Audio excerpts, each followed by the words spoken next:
I just would like to add in their conversation, Mr. Chair. I was a mayor when the drug war was implemented, Mr. Chair.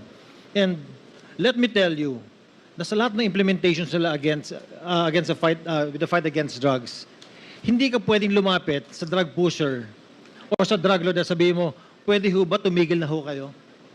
Kasi lahat ito, all of these people, all of these personalities, they have firearms. Hindi mo pwedeng sabihin sa tumigil ka na. Ay babarili ka agad ng mga yan.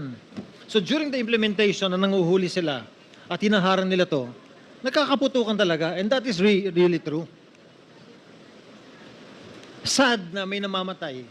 Sad pati yung polis na sasama. Pero inuutusan yung polis eh. Trabaho nila, Mr. Chair, pag sinabi ng higher up sila, gawin nyo ito. They will do what they're told. And that's the reason na marami namatay, both from the civilian, both from the police, pati na rin yung mga drug personalities.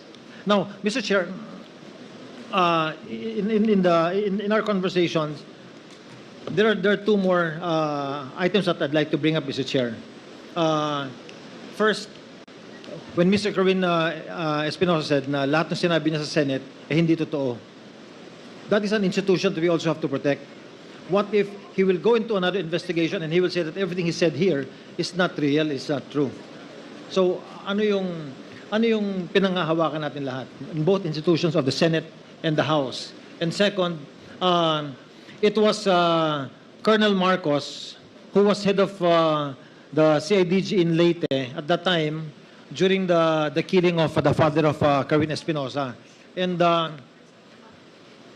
ang haba ng sinabi ni Kerwin, but we haven't heard yung side, Mr. Chair, ni Colonel Marcos kung ano yung masasabi ni Colonel Marcos regarding sa mga nangyari sa event ng pagkamatay ng father ni Kerwin Espinosa. So, Mr. Chair, will it be possible to hear aside from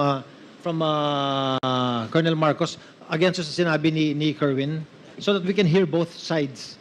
Yes, kanina earlier when Congressman